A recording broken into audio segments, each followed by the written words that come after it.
أعوذ بالله من الشيطان الرجيم पनाह मांगता हूँ मैं अल्लाह की शैतान मरदूद से। بسم الله الرحمن الرحيم शुरू अल्लाह का नाम लेकर जो बड़ा मेहरबान निहायत रहम वाला है। أعوذ بالله من الشيطان الرجيم पनाह मांगता हूँ मैं अल्लाह की शैतान मरदूद से। بسم الله الرحمن الرحيم शुरू अल्लाह का नाम लेकर जो बड़ा मेहरबान निहायत।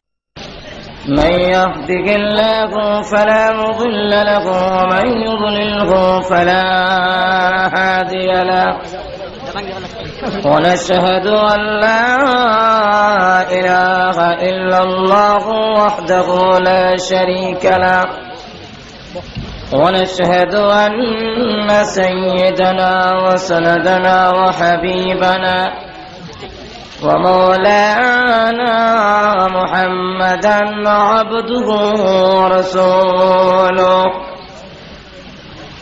الذي أرسل إلى الناس كافة بشيرا ونذيرا وداعيا إلى الله بإذنه وسراجا منيرا أما بعد فقد قال الله تعالى في كلامه المجيد وفي فرقانه الحميد أعوذ بالله من الشيطان الرجيم بسم الله الرحمن الرحيم وبشر الذين آمنوا وعملوا الصالحات أن لهم جنات تجري من تحتها الأنهار كلما رزقوا منها من ثمرة رزقا قالوا هذا الذي رزقنا من قبل وأتوا به متشابها ولهم فيها أزواج مطهرة وهم فيها خالدون بارك الله لنا ولكم في القرآن العظيم ونفعنا وإياكم بالآيات والذكر الحكيم صلى الله على سيدنا ومولانا محمد وعلى آله وأصحابه وسلم صلى الله على سيدنا ومولانا محمد وعلى آله وأصحابه وسلم بلغ العلا بكماله كشف الدجى بجماله حسنت جميع خصاله صلوا الہی دکھا دے ہمیں دیار مدینہ الہی بنا دے ہمیں غبار مدینہ بلغ العلا بكماله كشف الدجى بجماله حسنت جميع خصاله صلوا عليه لا إله إلا الله محمد رسول الله صلى الله عليه وسلم. نهايت قابل احترام শাহ সৈয়দ তাজউদ্দিন রহমতুল্লাহ আলাইহি সমাজ কল্যাণ সংস্থা পরিষদ আয়োজিত আজকের এই ঐতিহাসিক মহাসম্মেলনের সভাপতি মাদ্দাজিল্লাহুল আলী মুআজ্জাজ মুকাররম উলামায়ে কেরাম, উপস্থিত সমবেত সর্বস্তরের ইসলাম প্রিয় মুসলমান ভাইরা, পর্দার অন্তরালে অবস্থানরত অত্যন্ত শ্রদ্ধেয় মা বোনেরা, মহান আল্লাহ রাব্বুল আলামিনের দরবারে অসংখ্য অগণিত শুকর আদায় করছি, যিনি অত্যন্ত দয়া করে আজকের এই সম্মেলনে আমাদেরকে শরীক হওয়ার তৌফিক দান করেছেন। এই জন্য শুকর আদায় করছি আলহামদুলিল্লাহ। আমাকে বলা হয়েছে জান্নাত জাহান্নাম এবং জান্নাতের নিয়ামত আর জাহান্নামের ভয়াবহ আযাব সম্পর্কে আপনাদের সামনে আলোচনা করার জন্য। আল্লাহ রাব্বুল আলামিন যেন আমাকে ইখলাসের সাথে কথা বলার, আপনাদেরকে আমলের নিয়ত শোনার তৌফিক দান করেন, সকলে বলেন আমিন। আমি আমার আলোচনা শুরু করার আগে আপনাদের কাছ থেকে একটা কথা জানতে চাই। আমরা যা কিছু আলোচনা করব কোরআন হাদিস ভিত্তিক, সেই আলোচনা আপনাদের মানার এবং গ্রহণ করার ইচ্ছা এবং মনোভাব আছে তো ইনশাল্লাহ? আরো দরকার আছে? তাহলে কি পরিমাণ মানবেন প্রথমে বুঝালাই, আগে টেস্ট করে দেখি। যেই ভাইরা দাঁড়ায় আছেন আপনারা কতক্ষণ দাঁড়ায় থাকবেন? একটু কষ্ট করে মেহরবানি করে বসে গেলে আপনাদের জন্য আরাম হবে, মাহফিলও দেখতে সুন্দর হয়। আপনারাও যা কথা বয়ে যান, যেখানে আছেন এখানে বসে যান। যদি বসেন তাহলে বোঝা যাবে যে আপনারা মানতে রাজি আছেন। মেহরবানি করে প্রত্যেকে বসে পড়ুন, কেউ দাঁড়ায় থাকবেন না। মেহরবানি করে বসে পড়ুন। আমার আলোচনা বেস্ট ও দুজকের আলোচনা, কথা বুঝছেন? যে লম্বা আলোচনা, একটু সময় আলোচনা করলে আপনারা শুনবেন তো ইনশাল্লাহ? না আমাকে রেখে আপনারা চলে যাবেন? আমি হলাম অধিবেশনের শেষ, খাবারের শেষে আসে দই। এর অর্থ হইল খাইলে খান, নাইলে হলায় দেন, কথা বুঝছেন তো? আমারও অধিবেশন শেষ অধিবেশন, এর অবস্থা হইল খাইলে খান, নাইলে হলায় দেন। আপনারা কিছু আরো খালি আছে তো নাকি? এবার আসুন আমি আমার আলোচনায় চলে আসি। আল্লাহ রাব্বুল আলামিন অসংখ্য অগণিত মাখলুক সৃষ্টি করেছেন, এর মধ্যে মানুষ হলো আশরাফুল মাখলুকাত। যারা কান ঠিক না, আরো যারা কান ঠিক না, এই মানুষকে আল্লাহ রাব্বুল আলামিন তার গোলামি করার জন্য সৃষ্টি করেছেন। যারা কান ঠিক না, আল্লাহ নিজে বলেছেন ওয়ামা খালাকতুল জিন্না ওয়াল ইনসা ইল্লা লিয়াবুদুন। আল্লাহ বলেন মানুষ আর জিন গোষ্ঠীকে তার ইবাদতের জন্য, তার গোলামির জন্য সৃষ্টি করেছে। তো এই ইবাদত কি আল্লাহ কি ইবাদতের মুখাপিকি নাকি? আমরা সকলে যদি আল্লাহর ইবাদত করি, গোলামি করি, এতে কি আল্লাহর সম্মান বাড়বে? আর একটু জোরে কোন বাড়বে? আমরা যদি সকলেই আল্লাহ না করুক, সকলে যদি আল্লাহর গোলামি ছেড়ে দেই, এতে কি আল্লাহর ইজ্জত সম্মান কমবে? কমবেও না, বাড়বেও না। আল্লাহ এমন এক সত্তা যার কমতি নাই, যার বাড়তি নাই, যার লয় নাই, যার ক্ষয় নাই। যারা কান ঠিক না, তাহলে আল্লাহ কেন বললেন তার গোলামির জন্য আমাদেরকে সৃষ্টি করেছেন? এই জন্য তাফসীর কারকরা লিয়াবুদুনের অনেক ব্যাখ্যা করেছেন।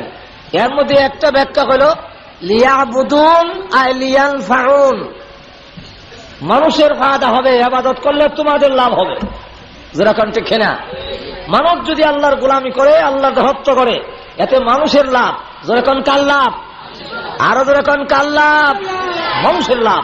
মানুষ আল্লাহর গোলামি করলে, আর দাসত্ব করলে আল্লাহ রাব্বুল আলামিন ওয়াদা দিয়েছেন, হে নবী আপনি সুসংবাদ প্রদান করুন, ওয়াবাশশিরিল্লাযীনা আমানু ওয়া আমিলুস সালিহাতি আন্না লাহুম জান্নাত। হে নবী আপনি সুসংবাদ প্রদান করুন, যারা ঈমান আনয়ন করবে, আমার বান্দাদের মধ্যে যারা আমার প্রতি বিশ্বাস স্থাপন করবে, লা ইলাহা ইল্লাল্লাহু মুহাম্মাদুর রাসূলুল্লাহ সাল্লাল্লাহু আলাইহি ওয়াসাল্লাম এই কালিমা যারা পড়বে এবং যারা নাকি নেক আমল করবে, আমি আল্লাহ রাব্বুল আলামিন ওয়াদা দিলাম তাদের জন্য আমার তৈরি জান্নাত রিজার্ভ করে রেখে দিয়েছি।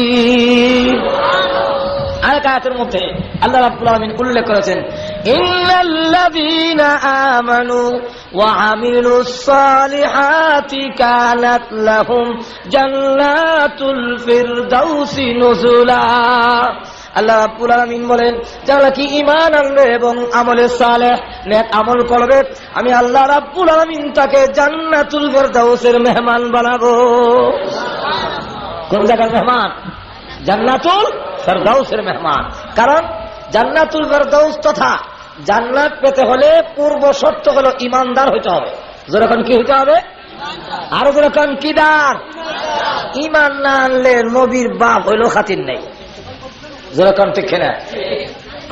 ভাইরা আমার, দুনিয়ার সমৃদ্ধির জন্য, দুনিয়ার উন্নতির জন্য, দুনিয়ার ইজ্জত পাওয়ার জন্য সেখানে ঈমান শর্ত নয়। হোক সে মুমিন, হোক সে কাফের, সকলকে আল্লাহ রাব্বুল আলামিন দুনিয়ার সমৃদ্ধি, দুনিয়ার উন্নতি, বেঈমান কাফেরদেরকে আল্লাহ রাব্বুল আলামিন দান করবেন। দুনিয়ার ইজ্জত আল্লাহ রাব্বুল আলামিন যেমন মুমিনকে দিয়েছেন, কাফেরকে দেন নাই? আরো জোরে কোনো দেন নাই? বিশ্বের সবচেয়ে বড় প্রেসিডেন্টের নাম কি? আরো জোরে কোন কি? বুশ। তাহলে এই বুশ রাষ্ট্রীয় সম্মান পাইছে না পাইছে না? আরো জোরে কোন পায় নাই? তাহলে আল্লাহ রাব্বুল আলামিন কাফেরদেরকেও সম্মান দেন, কাফেরদেরকেও ইজ্জত দেন। তার পবিত্র কোরআন শরীফে সূরা বনী ইসরাঈলের মধ্যে উল্লেখ করেছেন, আল্লাহ রাব্বুল আলামিন কাফেরদেরকেও দুনিয়ার সম্মান দিবেন, দুনিয়ার ইজ্জত দিবেন, আবার মুমিনদেরকেও দিবেন। তবে কাফেরের চাইতে মুমিনদেরকে ইজ্জত, সম্মান, ধন সম্পদ আরো বেশি দিবেন। যেরকম ঠিক না? তাহলে এই পৃথিবীর মালিক আল্লাহ। যেরকম কে? এই পৃথিবীর মালিক কে? আল্লাহ। যদি পৃথিবীর মালিক হয়ে থাকে, রাজত্বের মালিক যদি আল্লাহ হয়ে থাকে, বুশ প্রেসিডেন্ট হয় কোন যুক্তিতে? যেরকম ঠিক না? বুশ রাষ্ট্রীয় প্রধান কেমনে হয় এটা আমার বুঝে ধরে না। হুজুর সাল্লাল্লাহু আলাইহি সাল্লামকে আল্লাহ রাব্বুল আলামিন বলেন, হে নবী আপনি বলুন, কুল, আপনি বলুন, আল্লাহুম্মা মালিকাল মুলক তুতিল মুলকা মান তাশা ওয়া তানজিউল মুলকা মিম্মান তাশা। হে নবী আপনি বলুন, আয় আল্লাহ আপনি রাজত্বের মালিক, আপনি যাকে ইচ্ছা তাকে রাজত্ব দান করেন, যার কাছ থেকে ইচ্ছা রাজত্ব ছিনায় আনেন। আল্লাহ রাজত্বীয় ক্ষমতা, রাষ্ট্রীয় ক্ষমতা দান করেন, আবার রাষ্ট্রীয় ক্ষমতা ছিনায় আনেন। দেওয়ান এবং নেওয়ানের ক্ষমতা কার হাতে? আরো দরকার কার হাতে? এই আয়াতের শান নজুল বলবো নাকি? আরো দরকার বলবো? সমস্ত বেঈমান কাফেররা যখন ঐক্যবদ্ধ হয়ে এসেছিল, হুজুর সাল্লাল্লাহু আলাইহি সাল্লামকে নিশ্চিহ্ন করা হবে, সাহাবায়ে কেরামকে মদিনা থেকে নিশ্চিহ্ন করা হবে, মদিনা নামে কোনো জিনিস রাখা হবে না, সবগুলো একখানে নিশ্চিহ্ন করা হবে। যেইভাবে আজ আফগানিস্তানের জমিনকে নিশ্চিহ্ন করার জন্য সমস্ত বেঈমান কাফের ঐক্যবদ্ধ হয়ে ওসামা বিন লাদেনের নাম দিয়া আফগানিস্তানকে নিশ্চিহ্ন করার ষড়যন্ত্র করে সকল দল মত নির্বিশেষে ঐক্যবদ্ধ হয়ে আসছে। যেরকম ঠিক না?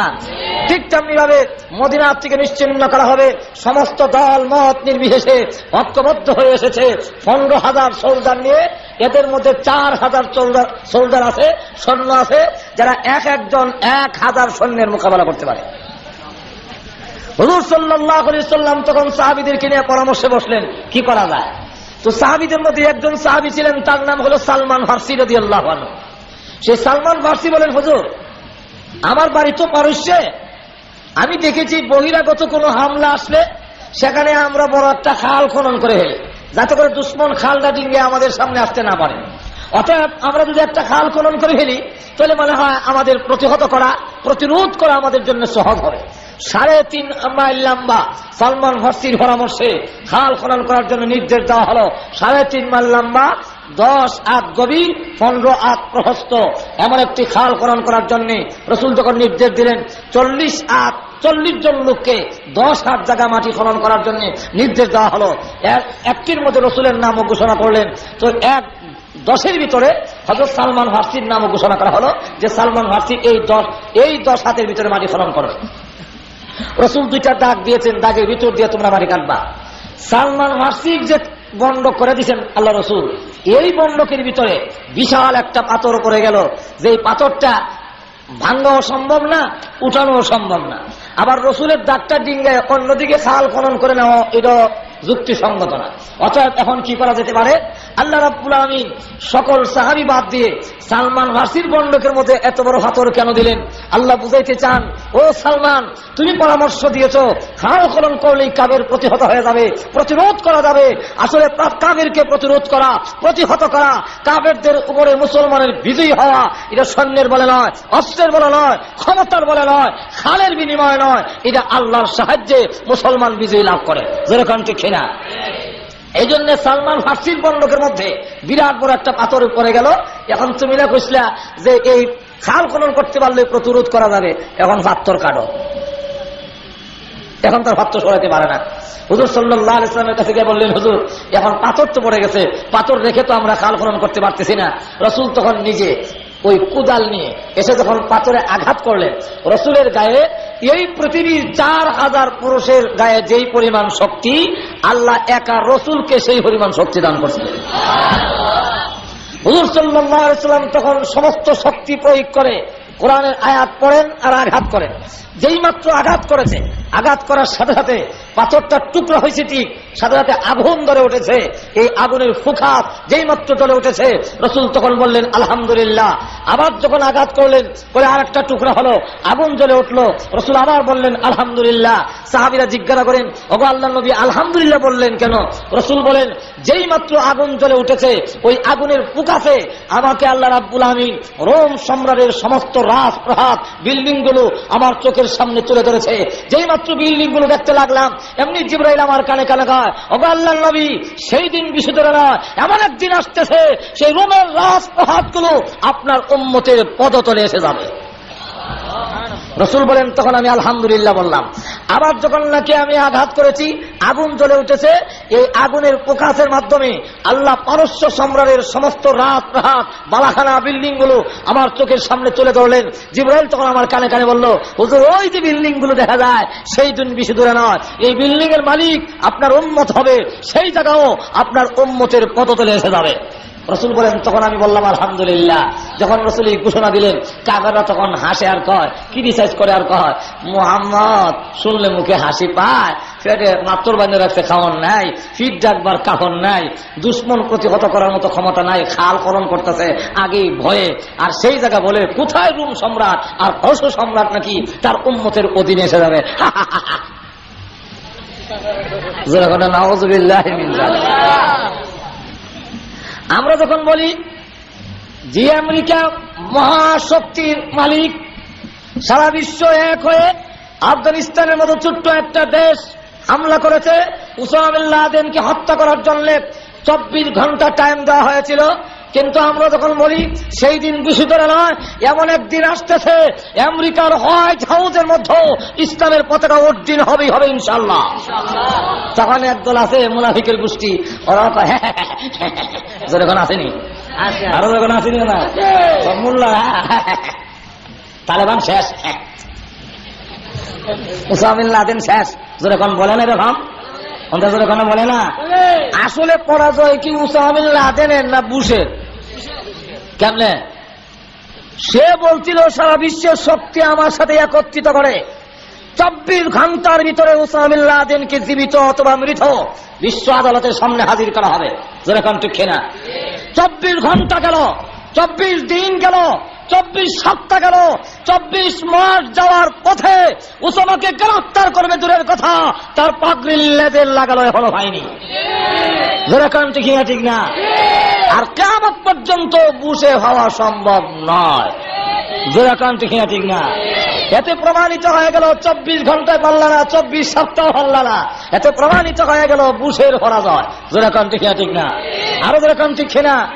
আর দেখা গেল তালেবান শেষ, মোল্লা ওমর শেষ, সব শেষ। কিন্তু মাঝে মাঝে আবার দেখা যায় গর্তের ভিতর থেকে বের হইয়া এমন মাইর দেয়, একদিনের মাইরে 220 জন নাই, হাসপাতালের কোন সিট খালি নাই, আমেরিকার সৈন্য আহত সৈন্যের কারণে।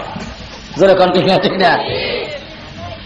যখন নাকি মুনাফিকরা এইভাবে উপহাস করতে আরম্ভ করলো, আল্লাহ তখন এই আয়াত নাযিল করে বলেন, হে নবী আপনি বলুন আল্লাহুম্মা মালিকাল মুলক তুতিল মুলকা মান তাশা ওয়া তানজিউল মুলকা মিম্মান তাশা। আয় আল্লাহ, তুমি রাজত্বের মালিক, যাকে ইচ্ছা তাকে রাজত্ব দান করো, আর যার কাছ থেকে ইচ্ছে চিনায় আনো। রাষ্ট্রীয় ক্ষমতা দেওয়া আর নেওয়া এরা একমাত্র তুমি মালিক। যেরকম ঠিক না ঠিক না?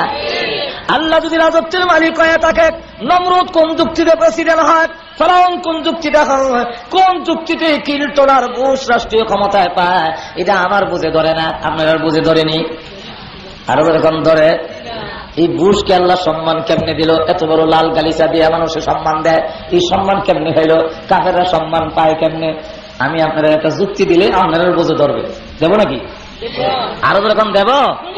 আপনাদের বাড়িতে গরু আসেনি? আরো দরকার নাই? এই গরু যতক্ষণ পর্যন্ত জীবিত থাকে ততক্ষণ পর্যন্ত কেউ যদি তার গায়ে একটা আছর দেয়, এমনি আপনি লাঠি সুটা লইয়া বাড়ি দেন, দেখা তুমি কার হওয়া। যেরকম ঠিক না ঠিক না? আর যখন মারা যায় তখন এটা কি প্যাকেট করে ঘরে রাখেন না ফেলে দেন? ফেলে দেন। এই মরা গরুটা খাওয়ার জন্য কিছু কুকুর আসছে, এর মধ্যে কিছু কিছু কুকুর হলো আপনার দুশ্মনের কুকুর, যাদের সাথে 10 বছর ধরে কেস, কয়েকবার গুলাগুলি লাড়ালাড়ি হয়েছে।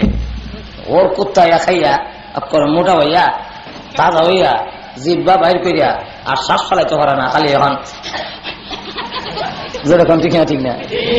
এখন দুশ্মনের কুকুর খায়া যে সমৃদ্ধি হলো, তার যে উন্নতি হলো, এই জন্য আপনি কোন আপত্তি করেন? কিছু হা না জোরে করেন, আরো জোরে কোন আপত্তি করেন? কেন আপত্তি করেন না? দুশ্মনের কুকুর আমার মরা জানোয়ার খাবে কেন? যেরকম ঠিক না? দুশ্মনের কুকুর খাইলে আপনি আপত্তি করেন না, আপনার মরা জানোয়ারটা। ঠিক তেমনিভাবে রাসূল দৃষ্টান্ত দিয়ে বোঝান, ডাস্টবিন ময়লা আবর্জনা যেখানে ফেলায় সেখানের মধ্যে একটা মৃত অসম্পূর্ণ বকরির বাচ্চা পড়ে আছে। রাসূল তখন হাত দিয়ে ইশারা দিয়ে বলেন, ও সাহাবীরা, এই মৃত প্রাণীরা কেউ তোমরা পয়সাটা কিনে নিবা? কৌদুর পয়সা মাগনা দিল, নিতাম না। আল্লাহর হাবিব বলেন, সাহাবীরা, এই মৃত প্রাণীর যেমন তোমাদের কাছে কোনো কাদর নেই, কোনো ইজ্জত নেই, কোনো সম্মান নেই। আর দুনিয়া জীবাতুন, এই পৃথিবীটা কোনো সম্পূর্ণ একটা মৃত প্রাণী আল্লাহর কাছে। তোমাদের কাছে সুজলা সুফলা, কিন্তু আকামুল হাকিমিন আল্লাহ রাব্বুল আলামিনের কাছে এটার কোনো দাম নাই। এই জন্য বুশ আর কিল্টন বেঈমান কাফের খাইলেও আল্লাহ রাব্বুল আলামিন কোনো আপত্তি করে না। যেরকম ঠিক না? 2 নম্বর হলো বিবাহের বাড়িতে যত আয়োজন হয়, উদ্দেশ্যকে একটু জোরে কন, আরো জোরে কন। কে উদ্দেশ্য? জামাই দামাম, জোরে কন ঠিক কিনা? কিন্তু খাওয়ানোর বেলায় জামাই দেখা যায় নাকের মধ্যে ডিভা, জোরে কন আসেনি ডিভা? 1-2 লোক মাখায় ডিভা দিয়ে রাখছে। আর বট যাত্রী যারা ফ্যান পিন্দা গেছে বোতামটা একটু খুললা দেয়, যারা পাজামা পরিধান করে গেছে নিয়ারটা একটু খুললা দেয়, লুঙ্গি যারা পড়ে গেছে তারা গিরোটা একটু ওয়াশ করে দেয়। যেরকম ঠিক না? এরপরে বলে, খাও দাও ফুর্তি করো, এই বাড়িটা মস্ত বড়, আগামীকাল আসবি কিনা কি বলো? যেরকম ঠিক না? জামাই কম খাক, যার উসরা খাওয়ার আয়োজন করা করো সে খায় কম, আর যারা নাকি যাদের জন্য আয়োজন করা করো না বরযাত্রী, ওরা খাইলো বেশি, খাইতে খাইতে গলা পর্যন্ত আসে। এটার কারণটা কি? কারণটা হলো জামাই এই কথা বলে, আমি আজকে খাবারের জন্য আসি নাই, আমি আজকে এসেছি এই বাড়ির সাথে একটা সম্পর্ক স্থাপন করার জন্য। সম্পর্ক যদি হয়ে যায়, এই বাড়ির যত মুরগি আছে সব আমার ঘরে হজম হবে।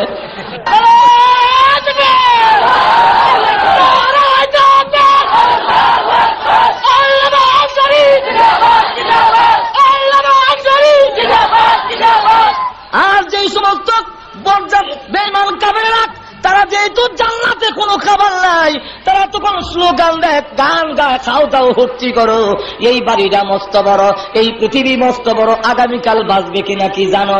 যেমনি মন চায় sex free, free mind, free sex, যা চায় তা বুক করো, যা চায় জনশক্তি প্রয়োগ করো, কোনো আপত্তি নাই, কারণ জান্নাতের খাবার আমাদের কপালে নাই। জোরে কোন ঠিক না? ঠিক না? আরো জোরে কোন ঠিক না? আল্লাহ রাব্বুল আলামিন বলেন, তোমরা জনমের মতো খাও, কিয়ামতের দিন তোমাদেরকে জান্নাতি নিয়ামত দেওয়া হবে না। যেমনি ভাবে আন্দরমহলের যখন ডাক আসে, আন্দরমহলের ভিতরে যখন যায়, তখন শুধু জামাই নাকট ডিভা দেওয়া যায়, দরজা বন্ধ করে রাখার কোনো বিধান নাই। আমাদের দেশে যদিও জামাইয়ের সাথে কলমদ্দি সলমদ্দি দুলাভাই যায়, হ্যাঁ, শরীয়তের বিধানে নাই, শুধু জামাই যাবে, কিন্তু আবার গেলে দরজা বন্ধ করে রাখে, সালাম দেয়। এটা আমাদের দেশের নিয়ম। সিলুক দেয়, আসসালামু আলাইকুম ভাই, এনে জামাই আইসে বিয়ে করতো, আপনারা আইসেন কেনে? যেরকম ঠিক কিনা? ওরা আবার জবাব শিক্ষা গেছে, তারা বিয়ে করছেন না, আপনারা শিক্ষা দেন আমার কাছ থেকে। এখন আবার তারা কয় ওয়ালাইকুম সালাম ভাই, ও বা জামাই আইসে বিয়ে করতো, আমরা আইসি শোভা। যেরকম ঠিক না? ঠিক না? দরজা বন্ধ করার কোন বিধান নাই, কিন্তু বন্ধ রাখে, যাই হোক ওই দিকে যাবো না। এরপরে জামাই ঢুকার পারমিশন দেয়।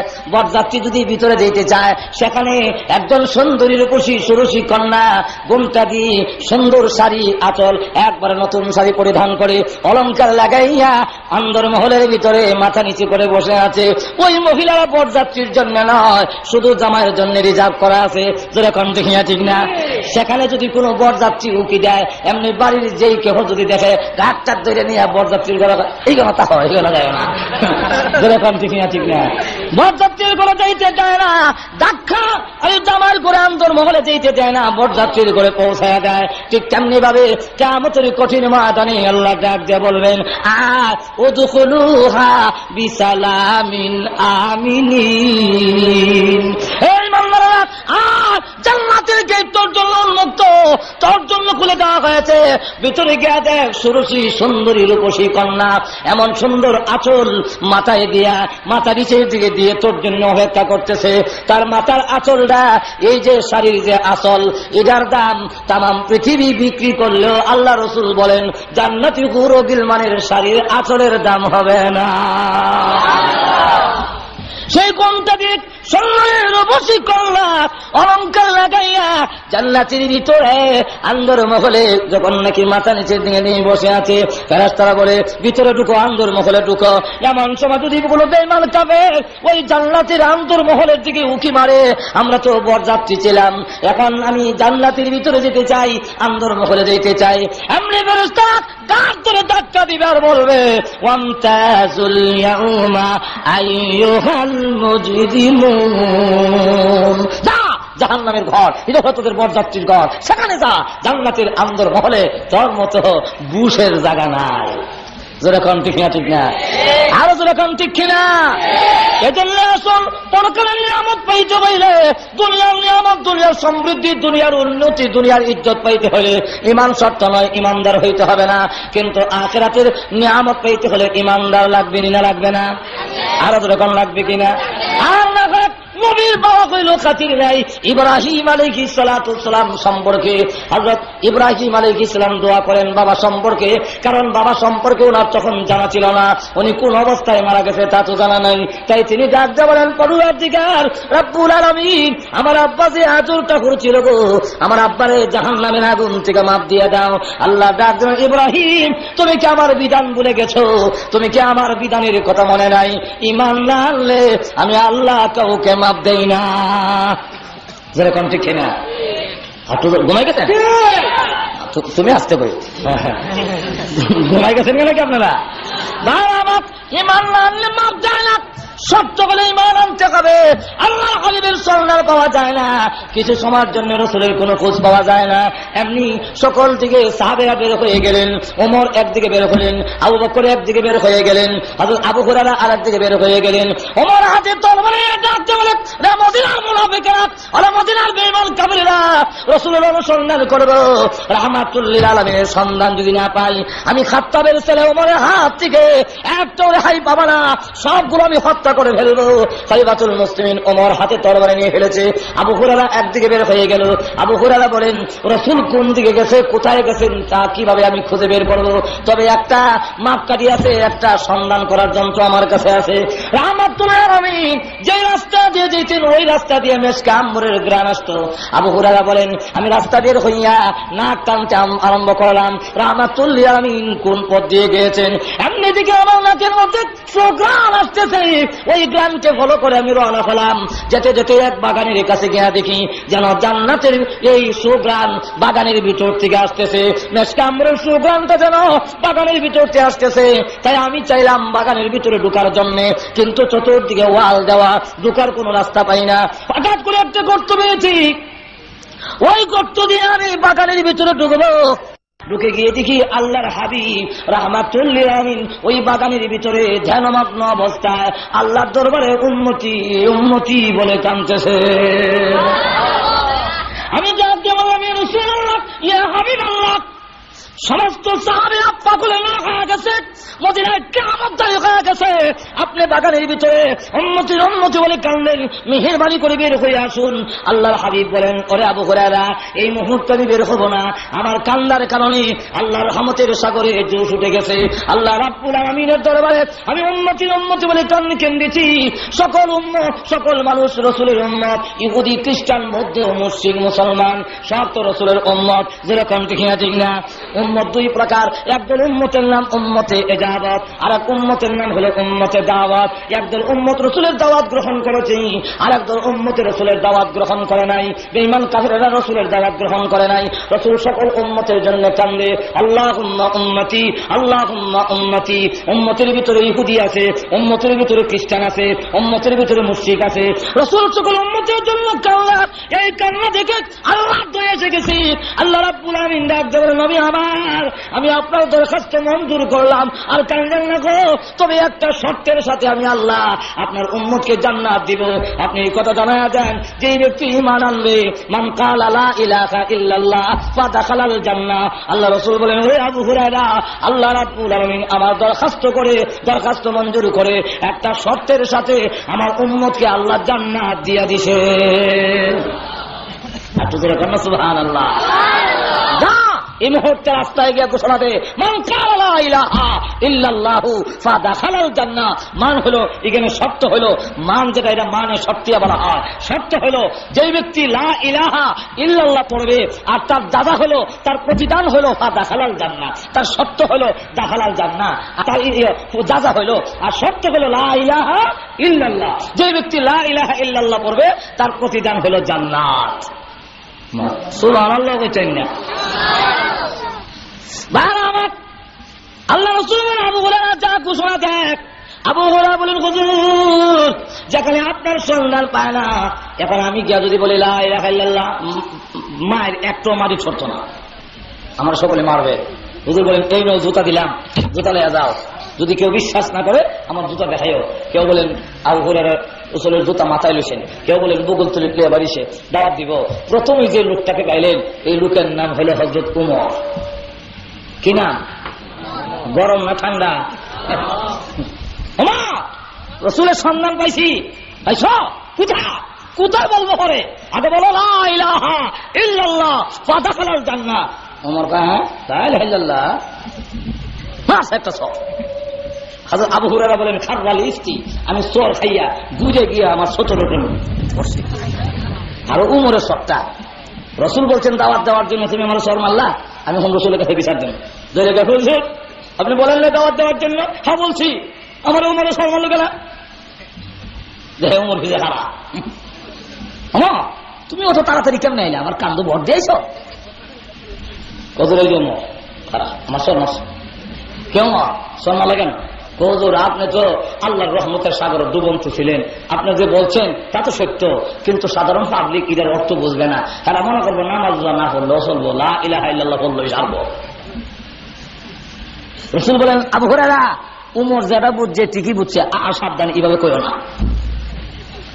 তো শর্ত হলো লা ইলাহা ইল্লাল্লাহ, এই সত্য দেওয়া হয়েছে। তুমি কি সেই বিধান ভুলে গেছো?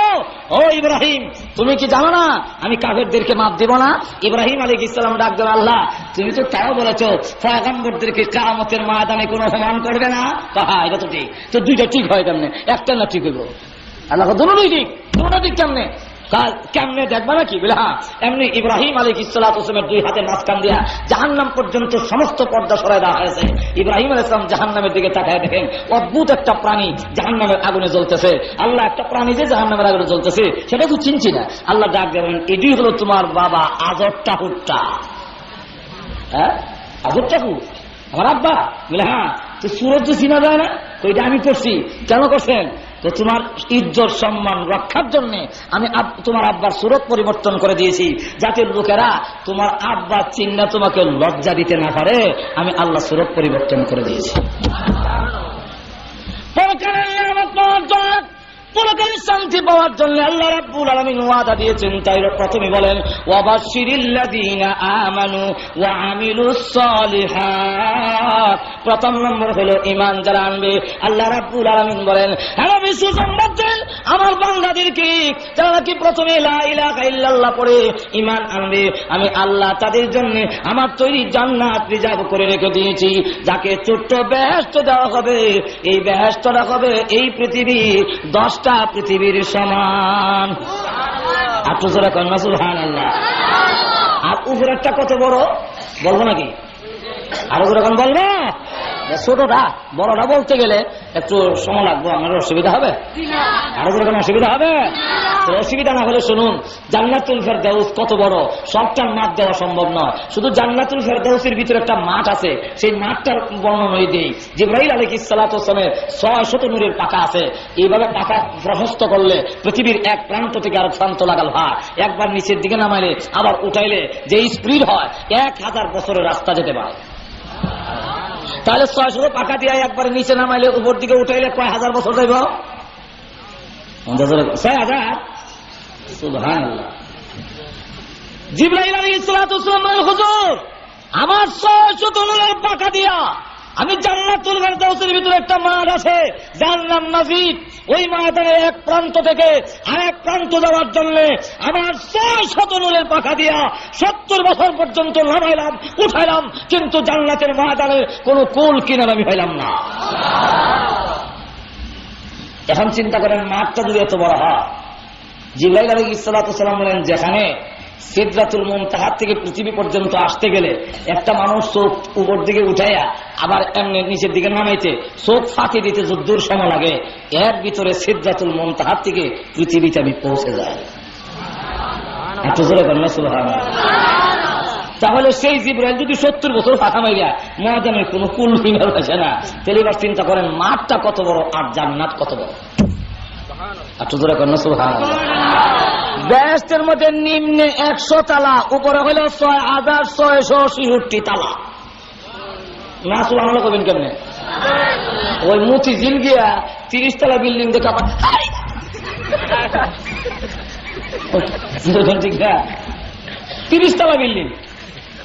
আর বেহেশতের নিম্নে 100 তালা, উপরে 6666 তালা। আজকে যাদের মাথায় পাগড়ি দেওয়া হলো তারা 6666 তালার উপরে থাকবে, কিন্তু আবেশ সাহেবরা নিজের দাম নিজেও বোঝে না। যখন ঠিক না আবেশ সাহেব বলছি, আর আমার কি, আমি ছবি না ফলো নয় আমার কাম। 200 টাকার বিনিময় সারা রাত বনবন বনবন করলো। আর যারা পড়াইছে এরা মনে করে হ্যাঁ লাগাই দিছি মমি সিংহে কামলা, জামাই বউ দুজনের দরজা লাগাই ঘুমাইছে। এটার ভুক্তভোগী আমি নিজে ছবি না ফিরে দেখেছি, আমি অনুমান করে হই না, এই সময় তো বুঝতাম না। ভালোই লাগে পড়তে, ভালো হচ্ছেন না পড়ে পড়ে দেখি জামাই বউ হারা দরজা লাগাই ঘুমাইছে, খাওয়া দেয় না খাওয়ানো দেয় না। আমি সে মনে করে সকালে 200 টাকা পাইতাম, আর কে পড়া সারা রাত কি যে পড়ে নিজের দ্বারাই বুঝি না। এলাকায় যা সবিনার নাম, বর্তমানে সবিনার নাম রাখছি আমি বুনবুন তালামুনা কোন কোন সাপড়া। দেখুন শোনা যায়, ইয়া বানি ইসরাঈল তালামুনা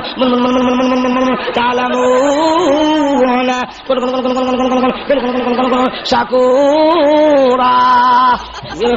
ঠিক না, আমি নাম রাখছি বুনবুন তালামুনা কোন কোন। হাফেজে কোরআনের দাম কত জানেন? আল্লাহ রসুল বলেন, ইউকালু লিসাহিবিল কুরআন ইকরা ওয়ারতাকি ওয়ারাত্তিল কামা কুনতা তুরাত্তিলু ফিদ দুনিয়া ফাইন্না মানজিলাতাকা ইনদা আখিরি আয়াতিন তাকরাউহা। আল্লাহ বলবেন, হে কুরআনওয়ালা, পড়ো আর চড়ো, তোমার পড়া যেখানে শেষ হবে তোমার বাসস্থানও জান্নাতের সেখানে হবে। চিন্তা করছেন তার দাম কত? ভাইরা আমার, আসলে জানলেন আল্লাহ রাব্বুল আলামিন ৬৬৬৬ তালার নিম্নে ১০০ তালা, এক একটা তালায় ৭০,০০০ করে কামরা, এক একটা কামরা হলো পৃথিবীর সমান। আরো যেটা কামরা সুবহানাল্লাহ। প্রত্যেকের ২টা করে গাড়ি দেব। যেরকম কয়টা? একটা গাড়ি স্পেশাল, আর একটা হলো সপরিবারে চলবার লাগিয়া। যারা নিজে খালি মোটর সাইকেলের মতো চালাবেন, এটার স্পিড হলো প্রতি সেকেন্ডে ১,৮৬,০০০ মাইলের চেয়ে বেশি। আর সপরিবারে যারা যাবেন, এটা আমরা ঘুরে ঘুরে যাব, কিন্তু ভরতাম না। কথা বলছেন, এক একজন জান্নাতীকে ৮ লক্ষ খাদেম দেওয়া হবে। শুধু খাবার পরিবেশন করবে তাদের সংখ্যা হলো ৮০,০০০। আরো জোরে কন্যা কয় হাজার? ৮০,০০০। নিচে বউ হইবেন ৭০ জন, উপরে ২৫,০০০। সুবহানাল্লাহ করছেন না? এরপরে আবার দেখবেন আপনার স্বাস্থ্যটাই রং থাকবে না। সুবহানাল্লাহ। দাড়ি নাই, আপনার ফালিশ, মুছও নাই। আমরা করেন না তৈলে ভালো হয়েছে, ওখান থেকে সুরত ধরে লেছি। সুরত এখন দল লইতো না, এখন দাড়ি থাকতে হবে। এখন দাড়ি হলো পুরুষের বৈশিষ্ট্য। আপনি যে পুরুষ, কতখানে বুঝাইবেন? বুঝাইতে গেলে তো অনেক কাম করতে বোঝে, এগুলা শরীয়তে জায়েজ না। আমি পুরুষ কেমনে বুঝতাম? কমলে হ্যাঁ, যেরকম ঠিক না, ঠিক না। পাঞ্জাবিতে জিজ্ঞেস, তুমি মুসলমান হো? আমি মুসলমান। এখন মুসলমান হয় তো ক্যালমা না তাও, তোমরা দেখা যায় হিন্দুরও ক্যালমাই খেলেছে, এরপরে হয় কাপড়াও তারা।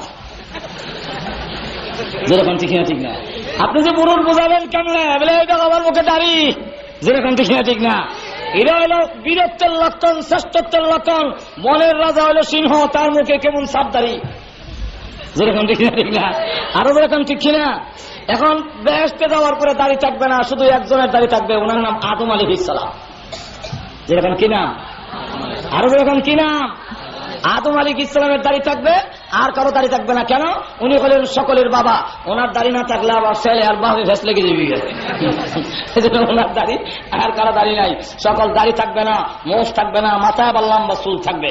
কারণ লম্বা চুল রাখতে আবার অনেকের একটু শখ আছে। যেরকম ঠিক না, ঠিক না। এখন দাড়ি নাই, মস্তানি মার্কা চুল। আল্লাহ বলেন তোর যা ভালো লাগে সবই শোনানো হবে, সবই দেওয়া হবে। লম্বা চুল, গলার মধ্যে স্বর্ণের চেইন। চেইন দেওয়ানোর শখ আসেনি? মজুর এখন নাই আমাদের সমাজে, নাই বিলে আমাদের সমাজে যুবকেরা চেইন দিয়া, গলার মধ্যে স্বর্ণের চেইন দিয়ে আবার ওই দিন শার্ট গাও দেয় না, ওই দিন আবার পাঞ্জাবি গাও দেয়। কারণ শার্ট গাও দিলে চেইনটা দেখা যায় না, পাঞ্জাবি হইলে বোতামটা করলে। যেরকম ঠিক না, ঠিক না। এখন স্বর্ণের চেইন দেখা যাওয়ার জন্য গলা স্বর্ণের চেইন, হাতের মধ্যে। আমার কথা না, কোরআন শরীফের আয়াত সব ঠিক কখনো সমান হয় আমার কথা, বুঝছেন? তাহলে আবার দুজকে যাইব, যেরকম যাওয়া লাগতো না। আসল করুন আস্ত রয়েছে সেখানে, যেরকম ঠিক না, ঠিক না। আগে একটু ইয়েটা সেটা শুধু বুক না লেগে থাকে, বুক লাগাই দেয়, এরপরে পরে। এখন এই অবস্থা যখন নাকি দেখা গেল যে গলার মধ্যে স্বর্ণের চেইন, হাতের মধ্যে স্বর্ণের মালা, এরপরে আবার সুবহানাল্লাহ লম্বা হবে ৬০ হাত, ফাঁস হলো ৭ হাত। আমার দুনো হাত প্রহস্ত করছি, ৭ হাত হয়েছিনি। আর হয়েছে স্টেজটা রমান প্রায় কাছাইব এমন বাস। আর লম্বা হইল ৬০ হাত। আদম আলাইহিস সালামের সমান লম্বা হবে। আর গলার কণ্ঠস্বর থাকবে দাউদ আলাইহিস সালামের মতো। কারণ গলার আওয়াজ যদি ভালো না হয়, অনেক সময় মনের আশাটা পূরণ হয় না। ঠান্ডার রাত শেষ সবচেয়ে মনে চাইছে একটা গজল গাইতো, যেই মাত্র টান দিছে,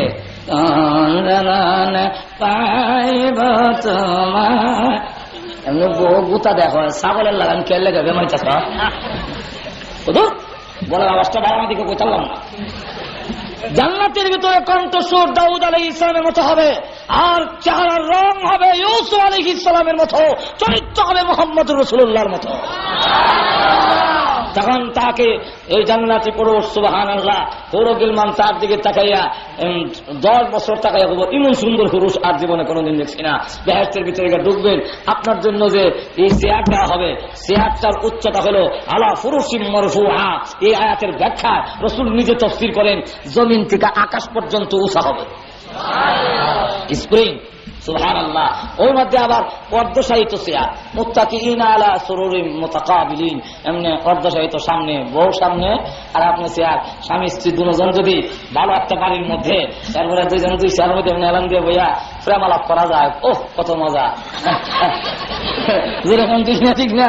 এই সময় যদি আমার চাকর চাকরানি খাদেম খুদ্দামেরা শরবত নিয়ে আসে, চা নিয়ে আসে, কফি নিয়ে আসে, আই সুবহানাল্লাহ ট্যাং শরবত নিয়ে আসে, তাহলে আরো জমে। যেরকম ঠিক না? ইয়াতুফু আলাইহিম বুলদানুন মুখাল্লাদুন বিআকওয়াবিন ওয়া বারিকা ওয়া কাসিম মিন মাইন। তখন দেখা যাবে কেটলি দিয়া শরবত নিয়ে আসবে, আর এসে এসে শরবত দিবে, আপনার সামনাসামনি স্বামী স্ত্রী বসা। সুবহানাল্লাহি ওয়া বিহামদিহি। এখন আবার যে টেবিল আছে, এই টেবিলে খাওয়ান, যখন নাকি শরবত টরবত খাইয়া একবারে আবার খাওয়ান নিয়ে আসছে, 80,000 খাদেম খাবার মিশিয়ার, ওরা দুনো হাতে প্লেট আছে, এই হাতে প্লেট, এই হাতে প্লেট। এখন চিন্তা করেন 80 1,60,000 প্লেট খাবার আসবে, 70,000 প্রকারের আইটেম সামনে দেওয়া হয়েছে। তখন কবে আমার কোনো মেহমান আইলে কোথেকে দেবো, আমার তো আর কেন গোলা ভরা দান নাই, পুকুর ভরা মাছ নাই, কোথেকে দেবো মেহমান আসলে? আচ্ছা অর্ধেক রেখে দাও। ফ্যাট তো এমন এক জিনিস, এটা বেহেশতে যাওয়ার পরে পেটে কি দেওয়া লাগবে না, আবার দিলে যা ইচ্ছা তা দেওয়া যাবে, অসুবিধা নাই। এখন ফ্যাটের যখন বুক লাগে না, অর্ধেক রেখে দেই, এমনি ডাক আসবে, জান্নাতি পুরুষ তোমার জন্য 1,60,000 প্লেট দিলাম, আরো যদি কোনো মেহমান আসে বাংলা তোর চিন্তা করতে হবে না, মেহমান আসতে দেরি হবে, আমি আল্লাহর পক্ষ থেকে 1,60,000 প্লেট খাবার হাজির হইতে দেরি হবে না।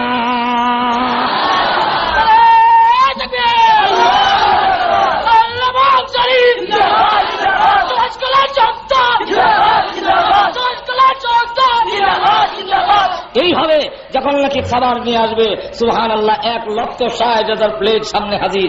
এরপরে এগুলা খাইয়া আবার টেবিল আছে না, টেবিল দেয়া এটাও খাবার ভাঙ্গিয়া খাই নেব।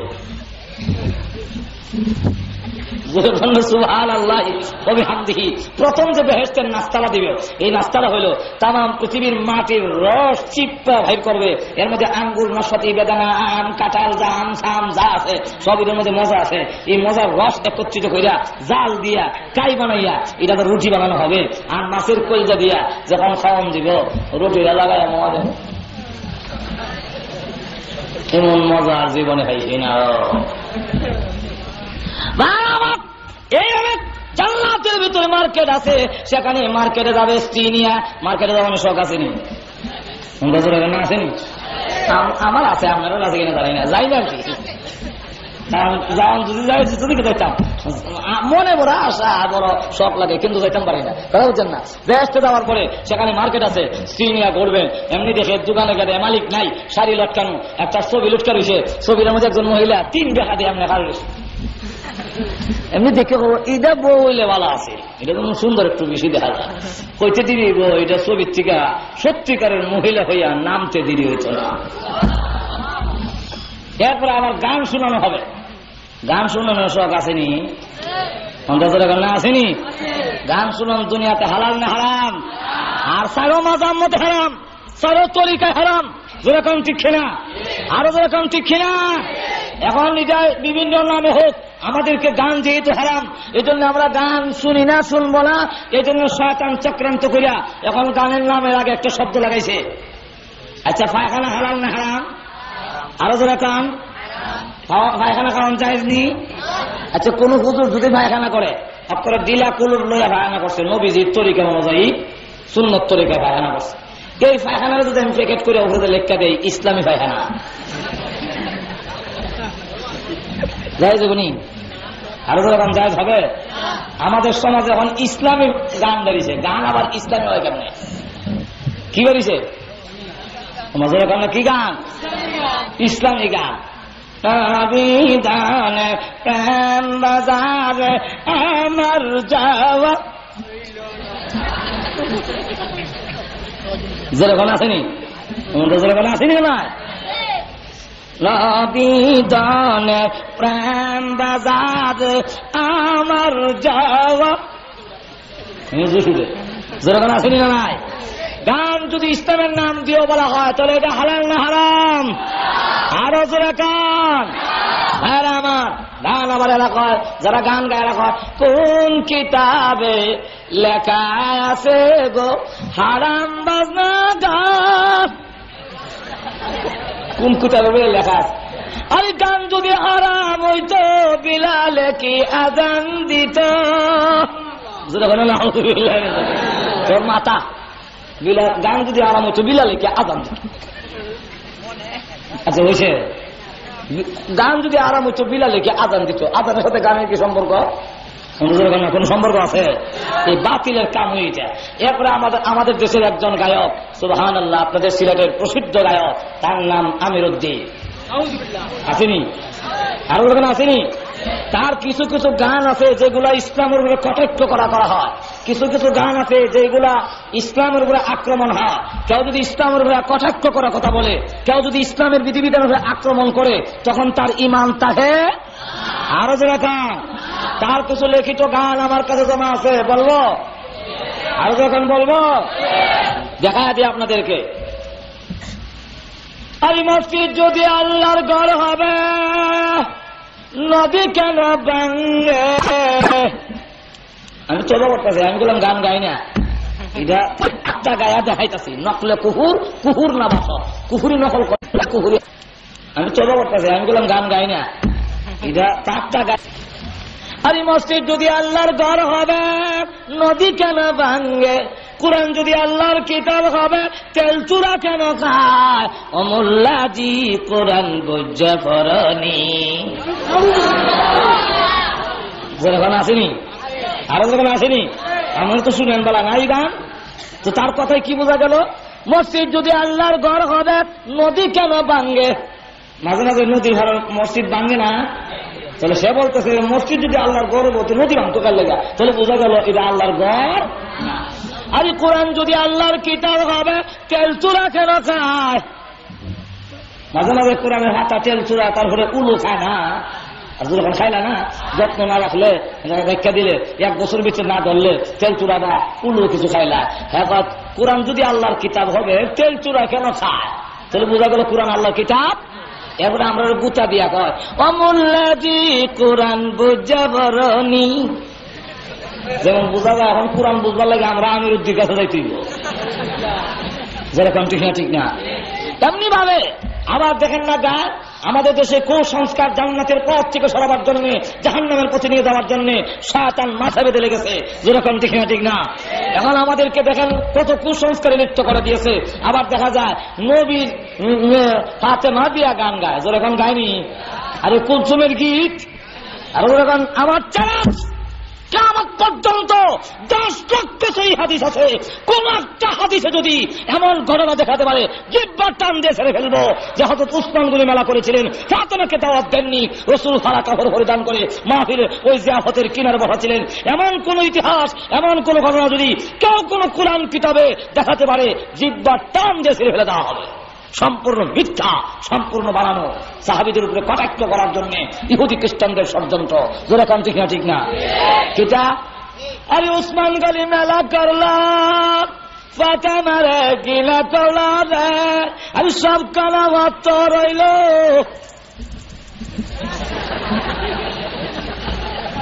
যেরকম আসেনি, যেরকম আসেনি না? কোন সময় উসমান গনি মিলা করছিল, ফাতেমারে ঘৃণা করার দাওয়াত দিছিল না? নবীর সাহাবীদের চরিত্র বুঝি মনে হয়েছিল, তখন অনেক যেরকম আসেনি কিছু লোক, আরো যখন আসেনি না? সম্পূর্ণ মিথ্যা। নবীর সাহাবীদের প্রতি এভাবে কটাক্ষ করে তারা কথা বলে, ঈমান থাকবে না যাইব? না থাকবে না যাইব? এটা এমনি গান গাই, এটা আলাদা কথা, কিন্তু আবার ইসলাম আক্রমণ করে কথা, এতে ঈমান, ঈমান। আল্লাহু আকবার। আমাদের দেশে দেখেন না মহরম আইছে, আবার আর আইসেনি মহরম, মহরম আইসেনি, আসলের নামে খবর নাই।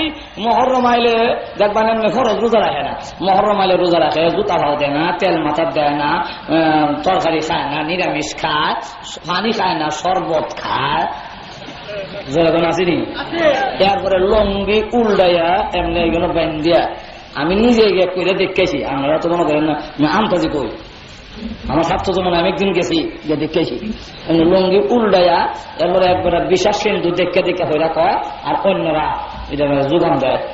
কিন্তু আপনার কইতাম নি আরে কাছে মালি রলে যাইতে চাই কান্দে বিবি সকি নাই রে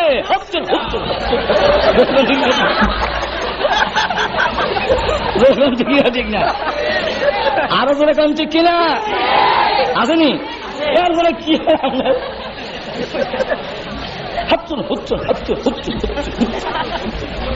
আসেনি আল্লাহু আকবার। হাসান হুসেনের নাম রো শুদ্ধ কইরা হাসান হুসাইন রাদিয়াল্লাহু আনহুমা বলতে হয়, রাদিয়াল্লাহু আনহু না বলে রাসূল নারাজ হয়। সে জায়গায় রাদিয়াল্লাহু আনহু কইব দূরের কথা হাতচল হুচ্চল যেরকম ঠিক না ঠিক না, তাও আবার লঙ্গি উল্টাইয়া কম্বল দেখাইয়া যেরকম ঠিক কিনা। আল্লাহু আকবার। এখন চিন্তা করেন, অথচ হাসান হুসাইনের দাম আছে নিয়া অন্তত আসেনি না না আব্বা গুড়া কিল্লা দেয় না, আপনি কি একটা গুড়া কিন্না দিতে পারেন না? আমরা দুই ভাই গুড়া দৌড়াবো। রসুল ডাক যে বলেন হাসান হোসেনরা গুড়া দিব কোথেকে, আমার কাছে তো টাকা নাই, তবে হ্যাঁ আমি নবী তোদের গুড়া দৌড়ানোর শখটা মিটাই দেই। ওগো না না গুড়া দৌড়ের শখ কেমনে মিটাবেন? রসুল ডাক যে বলেন আমি নিজে গুড়া হইলাম, আমার পিঠে তুই উঠে যা। সুবহানাল্লাহ। একটা হলো গুড়া দৌড়ানি আর একটা হলো গুড়া দৌড়ানির শখ মিটানি। শখ মিটানি বুঝেননি? কলার দাগা কাটটা হাতা হলাইয়া লেস্টার সামান্য রেখা রশ্মি দিয়া বাইন্দা দুই টেঙ্গে সেবা দেয়া কলা দাগটা দিয়া দড়ি একটা খান্দ দিয়া দৌড়। কি কলাস? গুড়া দৌড়াই। আচ্ছা গুড়া দৌড়াই না নিজে দৌড়ি? এটার নাম হলো নিজে দৌড়া গুড়া দৌড়ানির শখ মিটানি। যেরকম ঠিক না? গুড়া দৌড়ের শখটা মিটা দেয় আমার পিঠে উঠ, আমি নবী গুড়া হইলাম। রসুল তারাডু লাগাইয়া গুড়া হইয়া এখন বলেন আমার পিঠে উঠছে হুসাইন, আমি এখন গুড়া হয়ে গেলাম। হুসাইন রসুলের পেটে উঠছে, উঠে এবার নাচে আর কয় গুড়া তো দৌড়ে, আমার গুড়া যে খাড়িয়া থাকে। এমনি রসুল হাবুর করে দৌড়ে। হুসাইন ডাক দিলেন না গুড়ার তো একটা লাগাম থাকে, লাগাম টানলে লাগাম না টানলে আরাম লাগে না, সব মিটে না। নবী গো ও না আমার গুড়ার যে লাগাম নাই। এমনি রসুল তার মাথার সুন্নতি চুল থেকে এক গাছি চুল হুসাইন হাত দিয়া বলে না হুসাইন এটা হলো তোর গুড়ার লাগাম। এমনি রসুলের চুল ধরে টানে হুসাইন রসুলের পিঠে নাচে। এই অবস্থায় খালিফাতুল মুসলিমিন উমর ঘরের ভিতরে ঢুকছে, ঢুকিয়া গিয়া আল্লাহু আকবার। আল্লাহর পরে যার মর্যাদা তামাম পৃথিবী যার কাছে সৃষ্টি করা হলো হোসেন রে, তাকে তুমি গুড়া বানাইছো, তোমার গোড়া তোমার সোয়ারি পৃথিবীর শ্রেষ্ঠ সোয়ারি। এমনি রসুল ডাক দিয়ে বলে আরে ওমর শুধু সোয়ারির প্রশংসা করো না, সোয়ারটার দামও কম না, এটা সারা গালির নাতি না রে, এটা আমি মুহাম্মদুর রাসূলুল্লাহর নাতি। হুসাইনের দাম আসেনি? আরো কোনো আসেনি? কইতাম নি নানা নাতির বহস কইতাম নি বহস।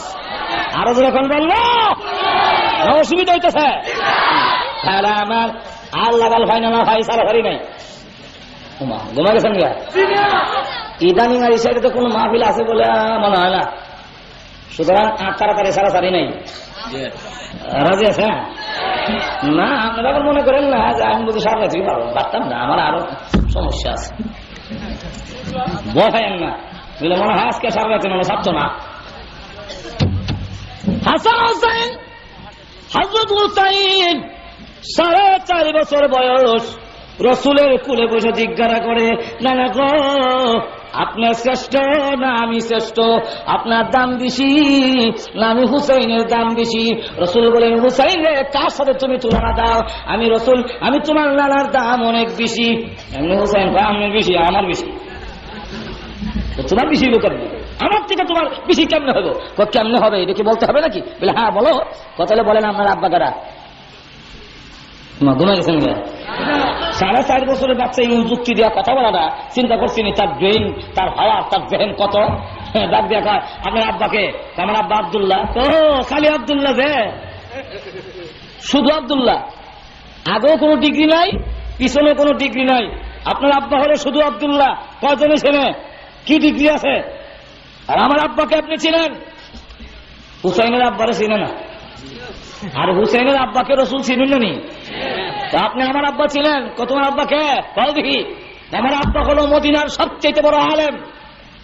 আমার আব্বা হলো আসাদুল্লাহিল গালিব, আল্লাহর বিজয়ী ভক্ত। আমার আব্বা হলো জান্নাতের সার্টিফিকেট প্রাপ্ত সাহাবী। আমার আব্বা হলো রাসূলের কলিজার টুকরা, আদরের দুলালি হযরত ফাতেমার স্বামী। বলুন আপনার আব্বার চাইতে আমার আব্বার মর্যাদা বেশি না কম? অনেক বেশি। তাহলে আপনি কোন পুরুষের ছেলে আর আমি কোন পুরুষের ছেলে? সুবহানাল্লাহ।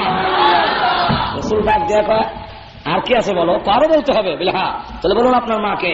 আমার মা আমেনা। ও শুধু আমেনা, আগে পিছিয়ে কোনো ডিগ্রি নাই। আপনি কি আমার মাকে চেনেন? সুবহানাল্লাহ।